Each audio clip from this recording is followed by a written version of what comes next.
this lesson plan, we're going to be talking about the importance of a proper pre-flight, and we're also going to go over how to conduct a pre-flight on one of the common training aircraft, Cessna 172. So, pre-flighting the airplane before each flight is important for many reasons. There have been countless examples of different airplane accidents that could have been prevented with a proper pre-flight. Although it was caught and didn't result in anything negative, I do have a personal example of why this is important.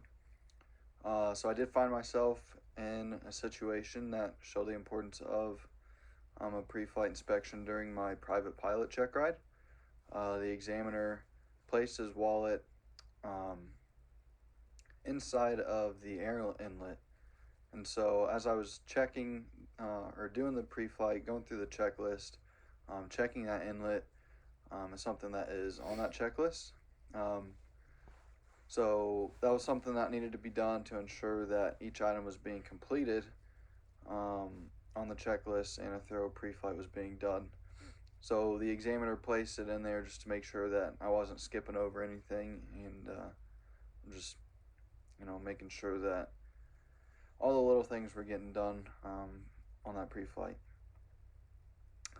So before visually inspecting the airplane itself, it's important to look at the required documents that need to be on the airplane and what documents we need to carry as pilots.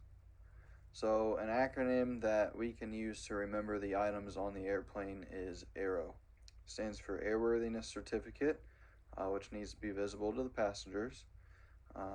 Aircraft registrations, both the state and the federal. A radio license if we're going to be going outside of the country, and the operations handbook, which we call the POH. And then when inside of that POH, we need to have the weight and balance. As pilots, we also need to make sure that we have our certificate, our medical, and our photo ID. So student pilots need all of these things plus their logbook. Once you get your private, then you can stop carrying your logbook.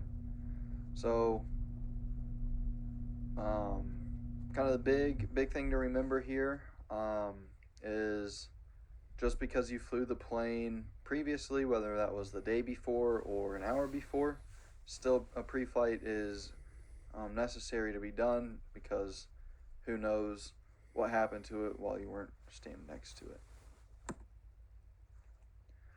So breaking down the pre-flight, when we look at the checklist provided, we can see that the pre-flight inspection can be broken down into 5 different sections. We can kind of think of this as a flow. That picture there is there to kind of show that we start in the cockpit, then move to the exterior of the plane, checking the fuselage and the empennage. Then we'll move around to the right wing, to the nose, to the left wing. After completing each item on the checklist, it's a good idea to do just one more walk around, make sure that all the doors are shut, the fuel caps are on, tie downs are removed, and chocks are removed. So getting into the checklist itself, looking at the first section of the pre-flight, we start with the cockpit. As we mentioned before, we look for all the necessary documents. And then the first thing that we need to be careful of going through this checklist is the pitot heat. We need to turn off the pitot heat, or turn on the pitot heat to check it, and then turn it off pretty much right after we get a feel that it's heating up. It is a 2-minute limitation to have that on the ground, and just so that we don't burn up the pitot tube. It does also get pretty hot, so don't grab onto it. You can just lightly touch it and feel that it has heat. One more that could be kind of confusing just by reading the checklist before we get out to the plane is the avionics cooling fan. Now once we get out into the plane and kind of look at it, it's pretty self-explanatory, but there's a fan that comes on when we flip the avionics master switch. You can't really see it or anything, but it is audible, so we just need to make sure that we can hear it.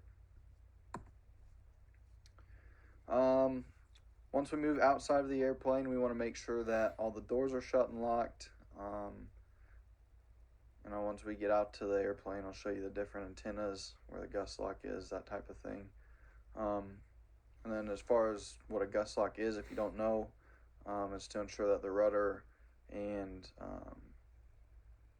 our other flight controls, like our aileron, don't get stressed from the strong winds while being on the ground. Then we go to the right wing. The first thing that we see on this one is the tie down. If you don't know how to tie a plane down, I can show you the way that I do it, but there are plenty of ways to do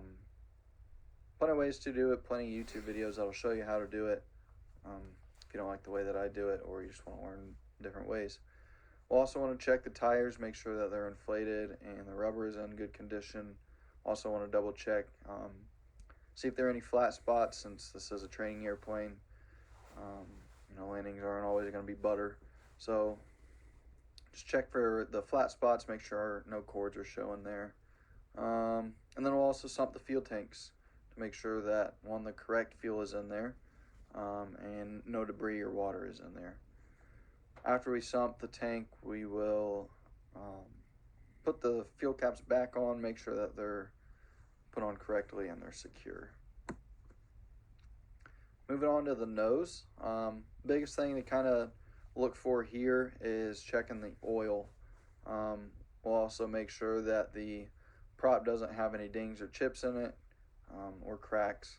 We'll also want to make sure that the landing lights work and all the filters are clear and nothing's blocking them. So the left wing is pretty similar to the right wing. You have all those same checks, but the left wing is where the pitot tube is and the stall warning horn. So if we haven't checked the pitot heat already, we'll make sure that we check it there, make sure the pitot cover is off. And then the stall warning horns, there are a few different types of stall warning horns. Some are vanes that you just kind of lift up and test, and others are suction based, where you either use your mouth or a tool to create suction. So when we test this, we want to make sure that we're getting that stall warning indication from inside the cockpit, whether it's a buzz or a ding or an actual voice saying stall, stall, stall. Here we'll also check the landing light and taxi lights on the wing, just to make sure that they work and are clean.